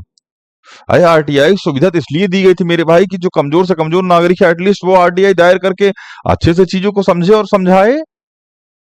तुम आरटीआई में भी पैसे घुसा रहे हो यार, सीधा सीधा बोलो ना, जवाब देने की औकात नहीं है। आरटीआई में पैसे घुसा रहे हो यार, कॉन्सेप्ट है क्लियर नहीं है, इसका मतलब जवाब ही नहीं दे, आपके पास जवाब नहीं है देने के लिए। समझ में आया कि नहीं आया? यदि हम मनमाने तरीके से अपनी वरीयताएं प्रकट करें तो हम ज्यादा नहीं होंगे, लेकिन यदि हमें विचारशील और परिपक्व हैं तो हम अपने साझा हितों को गढ़ने और व्यक्त करने के लिए नए माध्यमों का उपयोग कर सकते हैं। नागरिक के रूप में हम किसी संगीत, अब ध्यान समझना इस पॉइंट को, नागरिक के रूप में हम किसी संगीत कार्यक्रम के श्रोता जैसे होते हैं। ऊपर राजनेता बैठे हुए हैं, हम जनता। हम नागरिक के रूप में संगीत कार्यक्रम के एक श्रोता जैसे होते हैं। हम गीत और लय की व्याख्या करने वाले मुख्य सलाहकार नहीं होते हैं। सामने वाला कैसे गाएगा, कैसे नहीं गाएगा, कौन सा कब बजाएगा, किस तरीके से गाएगा, कौन सी लय होगी, इस बारे में हम कोई निर्णय करने वाले लोग नहीं होते, मुख्य सलाहकार नहीं होते हैं। ठीक है ना? मुख्य कलाकार नहीं होते, लेकिन हम कार्यक्रम तय करते हैं। हम ये तय करते हैं कि कौन सा राजनेता कौन सा काम करने के लिए उचित है। प्रस्तुति का रहस्यवादन करते हैं और नए अनुरोध करते हैं। हम बताते हैं कि ये काम बढ़िया हुआ है, इसके अकॉर्डिंग अच्छा वाला काम होना चाहिए। थर्माकोल से डिवाइडर बना रहे हो, हैं, पुल नहीं गिरेगा। क्या आपने गौर किया कि संगीत तब बेहतर प्रदर्शन करते हैं जब श्रोताओं के जानकार और कदरदान होने का पता रहता है। संगीतकार तब बढ़िया गाना गाते हैं ना, और एक लय में गाना गाते हैं, जब उनको पता होगा कि सुनने वाला जानकार बैठे है। अब तनिको तालमेल गड़बड़ाएंगे ना, वो टोक देगा कैसे बजा रहे हो। समझ में आया कि नहीं आया? इसी तरीके से राजनीति में भी अगर जो लोग राजनीतिक सिद्धांत के बारे में जानते हैं, अगर राजनेता आए और वो उनसे सवाल पूछें वो उनसे पूछे कि कैसे क्या-क्या, कैसे-कैसे करोगे? क्या-क्या गरीबी खत्म करने के लिए क्या करोगे? हमारे लिए क्या करोगे? तब राजनेता काम करेंगे। नहीं समझ में आ रहा है क्या? अरे संगीत सुन रहे हो बैठ के, तो संगीत जो सुनवा रहा है वो खौफ में होता, कहीं ऐसा ना हो कि धरा जाए अब कुछ उठ पटंगा दें। तब जब तुमको पता होगा ना वहां बैठ के कि हमको संगीत के बारे में पता है, जानकार रहोगे, तो ऐसी राजनीतिक सिद्धांत भी होता है। जब तुमको राजनीतिक सिद्धांत के बारे में पता होगा, स्वतंत्रता, समानता, लोकतंत्र, बंधुता, बहुत सारी चीजों के बारे में पता होगा, संविधान के बारे में पता होगा, आर्टिकल के बारे में पता होगा, आईपीसी के बारे में पता होगा, सीआरपीसी के बारे में पता होगा, तब जो राजनेता तुम्हारे सामने खड़ा होगा, वो तुमसे तर्क तर्क बातें करेगा, मंदिर मस्जिद की बात नहीं करेगा। समझ में आएगा ना? वो रोजगार पे बात करेगा, वो भुखमरी पे बात करेगा, वो शिक्षा पे बात करेगा, वो स्वास्थ्य पे बात करेगा, वो सड़क पे बात करेगा। ठीक है ना? अभी हम एक वीडियो देख रहे थे, हालांकि सबसे ये निवेदन है, जितने लोग ट्रेन में ट्रेवल करते हैं मेरे भाई, 4-5 महिलाएं मिल करके ना, एक ट्रेन थी उसमें भजन कर रही थी। देखो, आपके भजन करने से ना हमको कोई आपत्ति नहीं है, कोई आपत्ति नहीं है आपके भजन करने से, लेकिन आपके भजन करने से आपको आपत्ति नहीं है। हो सकता है उसी ट्रेन में बैठा हुआ व्यक्ति पिछले 2 दिन से सोया ही ना हो सकता है कोई व्यक्ति उसमें बीमार हो सकता है किसी को दिक्कत हो सकता है कोई 2 दिन से सोया ना हो और डायरेक्ट जाके उसको ड्यूटी ज्वाइन करनी हो सकता है कोई ड्यूटी पे जा रहा हो, वो सोच रहा हो मैं ट्रेन में सो लूंगा तो मुझे काम चल जाएगा मेरा। मैं पर्टिकुलर मैं महिला को वही बोल रहा हूं, मैं सबको बोल रहा हूं जो भी ट्रेन में इस तरीके का कृत्य करते हैं। ट्रेन सुविधा के लिए है, बस सुविधा के लिए है, ट्रांसपोर्टेशन सुविधा के लिए है। आप सुविधाओं का आनंद लीजिए, वहां अराजकता मत फैलाइए। आपको भजन करना है, आप मंदिर में जाइए, हम कभी मना नहीं करेंगे। हम कभी, मेरे भाई, मैं खुद पूजा करता हूं, आवश्यकता पड़ी तो मैं नमाज भी पढ़ूंगा। मैं कभी धर्म विरोधी नहीं रहा हूं। मैं खुद लंगर में जाके खाना खा के आया, ये मैं इसलिए नहीं बोल रहा हूं कि मैं बताना चाहता हूं कि नहीं मैं धर्म विरोधी नहीं हूं, ये सब फर्जी है। मैं इसलिए बोल रहा हूं क्योंकि मैं एक ऐसे देश में रहता हूं जो सभी धर्मों का सम्मान करता है, वो किसी भी धर्म को मानने के लिए बात नहीं करता है। समझ में आ रहा है कि नहीं आ रहा है? किसी भूखे हिंदू को अगर सेवई मिल जाए ना, तो वो शौक से खाएगा। मैटर ये नहीं है कि वे सेवई ईदी को बनी हुई है। लंगर में बैठा हुआ व्यक्ति ये नहीं सोचता है कि वो हिंदू है, मुस्लिम है, जाट है, ये क्या है, डजंट मैटर। वो खाना, भूख कभी भी जाति नहीं देखती मेरे भाई, गरीबी कभी भी जाति नहीं देखती है, गरीबी कभी धर्म नहीं देखती है। ठीक है ना? तो अगर आप कभी ऐसा कर रही हैं या ऐसा करने का प्रयास कर रही हैं, तो आपसे विनम्र निवेदन है कि ऐसा ना करें। इस चक्कर में जिस लड़के के साथ अभी तो वीडियो है, खैर ये, ठीक है ना, उस लड़के ने एक बुजुर्ग को कायदे से सुना भी दिया, ये सारी महिलाएं थी, इसी में को मेल आ गया। अच्छा, महिलाओं के मामले में थोड़ा हम लोग मतलब रुक जाते हैं इंक्लूडिंग मी। इसी में को मेल आ गया, बुढ़वा, लड़का बोला चल जाओ, वो सब महिला हैं, सुन लिया, अब उतरेंगे ना तो थोड़ा भगभगा देंगे, हम बुढ़ोती में हड्डी उड्डी जुड़ता उड़ता नहीं है, तूड़ तार देंगे अब। समझ में आ गया ना? तो मेरे भाई थोड़ा सा इन चीजों पर आप ध्यान रखें। जितने भी लोग ट्रेन में ट्रेवल करते हैं, कुछ भी करते हैं, आप भजन कीजिए, जो भी मन करे वो कीजिए, लेकिन थोड़ा सा चीजों को ध्यान में रखें कि एटलीस्ट दूसरे लोग डिस्टर्ब ना हो। ठीक है ना? मुझे लगता है कि इन चीजों के बारे में इंफॉर्मेशन होनी चाहिए, सबको होनी चाहिए, और ऐसा करना भी चाहिए। बाकी क्या ही कर सकते हैं। इसी तरह शिक्षित और सचेत नागरिक भी नागरिक भी राजनीति करने वालों से जनाभिमुख बना देते हैं, मतलब बातचीत, ठीक है ना, इंफॉर्मेशन होने पे। तीसरी बात यह कि आजादी, समानता, धर्मनिरपेक्षता हमारे जीवन के अमूर्त मसले नहीं है। परिवार, विद्यालय, महाविद्यालय, व्यावसायिक केंद्र आदि में तरह तरह के भेदभाव का हम प्रतिदिन सामना करते हैं, होता है, आज भी होता है। हम स्वयं भी अपने से भिन्न लोगों के प्रति पूर्वाग्रह रखते हैं। पूर्वाग्रह मतलब हम पहले से चीजों को सोच के चलते हैं, चाहे वो अलग जाति के हों, अलग धर्म के हों, अलग लिंग के हों या अलग वर्ग के हों। यदि हम उत्पीड़ित महसूस करते हैं तो हम पीड़ा का निवारण चाहते हैं। यदि उसमें विलंब होता है तब हम महसूस करते हैं कि हिंसक क्रांति उचित है। जब हम कोई चीज उत्पीड़ित जब हम उत्पीड़न सह रहे होते हैं, जब हम उत्पीड़ित हो रहे होते हैं, जैसे आज जितने भी युवा हैं ये सब उत्पीड़ित हो रहे हैं मेरे भाई, ठीक है ना। अब इनको लग रहा है कि हिंसा अच्छी चीज है। नहीं नहीं नहीं, बिल्कुल नहीं। वहां जो अभिजीत अभिजीत दीप के साहब बैठे हुए, सोनम वांगचू साहब बैठे हुए, अभिनय शर्मा सर गए हुए थे, ठीक है ना, डीएस सर गए हुए थे, बहुत बहुत अच्छा लगा, ठीक है ना। बढ़िया है कि आप लोग इस तरीके से बच्चों का सपोर्ट कर रहे हैं, ठीक है ना, आप वहाँ पर्सनली जा रहे हैं, ठीक है ना। तो उनको लगता है कि हिंसक क्रांति उचित है, लेकिन वहां जो लोग बैठे हुए हैं वो इन चीजों को संभाले हुए हैं। यदि हम विशेषाधिकार संपन्न हैं, तो हम सम्मान के लिए संघर्षरत अपने नौकरों और नौकरानियों के उत्पीड़न से भी इनकार करते हैं।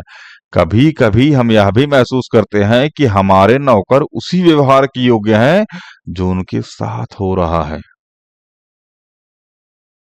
मतलब यहाँ भी उत्पीड़न हो रहा है, लेकिन हमको दिख नहीं रहा है, क्योंकि हम खुद उसमें, हम आपसे बताया ना, करप्शन तब तक अच्छा है जब तक हम इन्वॉल्व हैं। जिसमें हम उसमें इन्वॉल्व नहीं हुए, करप्शन बहुत बुरा है। राजनीतिक सिद्धांत बस यही करता है कि वह हमें राजनीतिक चीजों के बारे में अपने विचारों और भावनाओं के प्रशिक्षण के लिए प्रोत्साहित करता है। थोड़ी अधिक सतर्कता से देखने भर से हम अपने विचारों और भावनाओं में उदार हो जाते हैं, और अंत में छात्र के रूप में हम अपना बहस और भाषण प्रतियोगिताओं में हिस्सा लेते हैं। हमारी अपनी राय होती है कि क्या सही है, क्या गलत है, क्या उचित है, क्या अनुचित, पर हम यह भी नहीं जानते कि वे तर्कसंगत है या नहीं। कुछ कुछ चीजों में हम मानते हैं कि ये गलत है, ये सही है, ये उचित है, ये अनुचित है, लेकिन हम इन चीजों को नहीं जानते हैं कि वो तर्कसंगत मतलब तर्क करने योग्य है या नहीं है। जब हम दूसरे से बहस करते हैं तभी हम अपने विचारों का बचाव करने की जरूरत को महसूस करते हैं, और इसके लिए तर्क और युक्तियां तलाशते हैं। जब किसी से बातचीत होती है तो अपना तर्क रखते हैं, और जब अपना तर्क रखते हैं तब हमको पता चलता है कि हमारा तर्क सही नहीं था या हमारा तर्क सही था, मतलब उसमें तर्क वितर्क होता है। अपने तर्क के बचाव करने के लिए हम नई नई चीजों को तलाशते हैं कि किस तरीके से अपने तर्क का बचाव किया जाए, किस तरीके से हम जो बोले हैं उसका बचाव किया जाए। राजनीतिक सिद्धांत हमें न्याय या समानता के बारे में सुव्यवस्थित सोच से अवगत कराते हैं, ताकि हम अपने विचारों को परिष्कृत कर सकें और सार्वजनिक हित में सुविज्ञ तरीके से तर्क वितर्क कर सकें। तर्कसंगत ढंग से बहस करने और प्रभावी तरीके से संप्रेषण करने जैसे कौशल वैश्विक सूचना व्यवस्था में महत्वपूर्ण गुण साबित होते हैं। आइए मेरे भाई, चैप्टर खत्म हो गया, ठीक है ना। आप एक बार इसको पढ़ लीजिएगा, ठीक है ना। जहां भी डाउट हो हमसे डिस्कस कर लीजिएगा, अगले वाले लेक्चर में आप कमेंट कर दीजिएगा, हम आपके डाउट को ले लेंगे, ठीक है। दोबारा एक बार प्रयास कीजिएगा, और ये सुकरात वाली कहानी जरूर पढ़ लीजिए। अगर नहीं समझ में आएगी तो हमको बताइएगा, हम अगले वाले लेक्चर में सुकरात वाली कहानी पढ़ा देंगे, एक आध लेक्चर ऐसा अपलोड करके डाल देंगे जिसमें सुकरात वाली कहानी के बारे में चर्चा हो, ठीक है ना। इसको पढ़ लीजिएगा, मिलते हैं अगली वीडियो में। जय हिंद।